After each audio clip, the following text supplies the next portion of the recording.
بسم اللہ الرحمن الرحیم۔ السلام علیکم ورحمۃ اللہ وبرکاتہ۔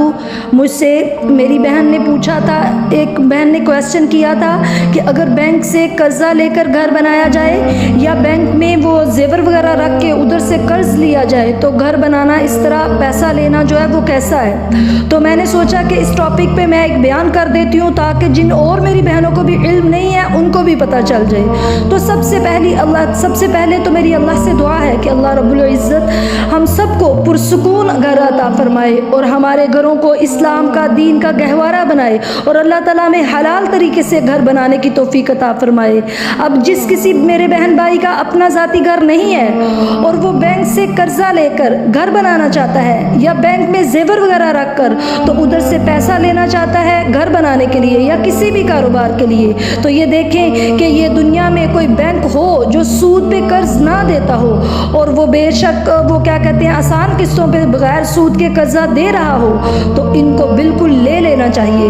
اور اگر ان کو کوئی ایسا بینک نہ ملے تو پھر بینک سے لون بالکل بھی نہیں لینا چاہیے۔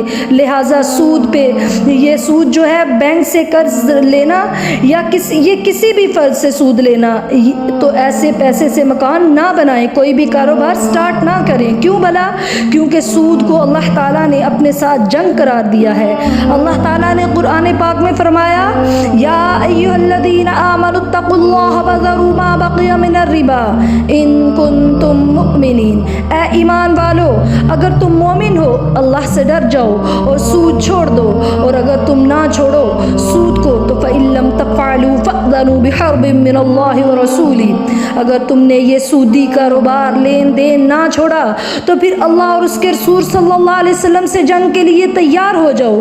ایک بندہ جس کے پاس ذاتی اتنے پیسے نہیں کہ وہ گھر بنا سکے تو سود لے کر وہ اس کی قسطیں کیسے ٹائم پہ ادا کر سکے گا، جبکہ ساتھ اوپر سے اللہ کی رحمت بھی کوئی نہیں ہوگی اس کے ساتھ۔ اللہ کے رسول صلی اللہ علیہ وسلم فرماتے ہیں لعن اللہ آکل الربا وموکلہ وکاتبہ وشاہدیہ وقال لہم سواء۔ سود لینے والا اور سود دینے والا چاہے کسی مجبوری میں ہی دے رہا ہو، اور اس کے ساتھ لکھنے والا اور اس کے اوپر جو گواہ ہے جو سائن کرتا ہے، فرمایا یہ سارے کے سارے ان سب پہ اللہ کی لعنت ہے۔ اور دیکھیں جب اللہ کی رحمت ہی نہیں ہوگی، اللہ کا فضل و کرم ہی نہیں ہوگا تو یہ گھر بنے گا کیسے؟ تو یہ تو سود کی قسطیں ہی ساری عمر ادا کرتا رہے گا۔ اور دیکھیں کتنی میری بہنیں جو ہیں وہ زیورات وغیرہ رکھوا کے بینک سے لون لیتی ہیں تو وہ بھی سود پہ ہوتا ہے سارا، اور اس پہ قرضے قسطیں دے کے وہ زیور ہی نہیں اتنی جلدی سے چھڑا سکتی، اور اوپر سے حرام کام بھی کر لیتے ہیں اللہ کے ساتھ اور اس کے رسول صلی اللہ علیہ وسلم کے ساتھ جنگ کا اعلان بھی ہو جاتا ہے ان کی طرف سے۔ تو اس لیے ہر مسلمان کو سود سے تو بالکل دور رہنا چاہیے اور اللہ رب العزت سے دعا کرتے رہنا چاہیے، اور یاد رکھیں کہ سود پہ پیسہ لے کر کبھی گھر نہ بنائیں کیونکہ ایسا کرنا حقیقت میں بربادی ہے۔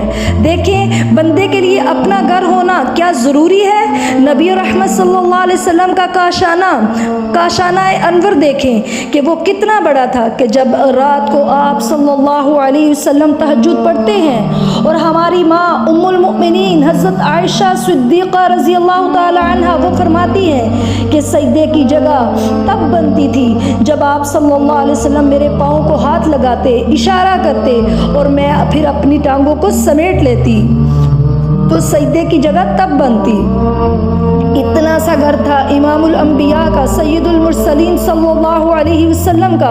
اور اب دیکھیں کہ ہم میں سے ہر بندے کی خواہش ہے کہ کنال 2 کنال میں تو گھر ہونا چاہیے۔ اللہ تعالیٰ سب کو کشادہ اور پرسکون گھر دے، ایمان کی سلامتی والا گھر دے، اور اللہ تعالیٰ حلال پیسے سے ہمیں اپنے گھر دے، اللہ حرام سے بچائے۔ اس میں کوئی حرج نہیں، آپ اللہ سے زیادہ دعائیں کریں خیر و برکت کی کہ اللہ تعالیٰ آپ کے مال میں برکت دے، اللہ تعالیٰ آپ کے ایمان میں برکت دے، اللہ زندگی صحت میں برکت دے، اور اللہ تعالیٰ آپ کو بہترین گھر دے، بہترین ہمسائے دے، اللہ تعالیٰ نزدیک ترین بہترین وہ مدرسہ دے، مسجد دے، سب کچھ دے تاکہ آپ کے لیے دین سے آپ دور نہ ہو سکیں۔ اور پھر آپ دیکھیں کہ دنیا میں کتنے گھر ہیں جو کرائے پر رہتے ہیں، کتنے لوگ ہیں جو کرائے پر رہتے ہیں، اور کتنی بڑی آبادی ہے جو گھروں کے بغیر رہتی ہے۔ تو لہٰذا اللہ کی جو نعمتیں موجود ہیں تو اس پر قناعت کرنی چاہیے، اللہ رب العزت کا شکر ادا کرنا چاہیے، اور شکر سے ہی اللہ رب العزت کا اپنا فضل بڑھاتا رہتا ہے بندے پہ۔ لہٰذا کوشش کریں، اگر کرائے کے مکان میں رہ رہے ہیں تو حلال طریقے سے اپنا گھر بنانے کی کوشش کریں۔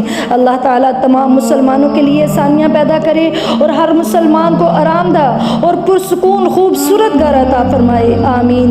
لیکن سود سے بچ جائیں، کیونکہ یہ اللہ اور اس کے رسول صلی اللہ علیہ وسلم سے جنگ ہے، اور اللہ اور اس کے رسول صلی اللہ علیہ وسلم سے جنگ کر کے آپ کیسے سکون والا گھر پا سکتے ہیں؟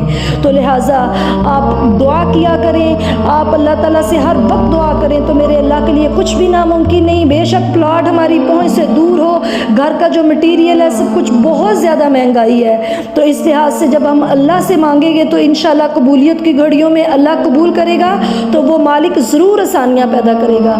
اللہ تعالیٰ ہم سب کو دنیا آخرت میں پرسکون گھر عطا فرمائے، ہر قسم کی آزمائش سے بچائے، آمین۔ السلام علیکم ورحمۃ اللہ وبرکاتہ۔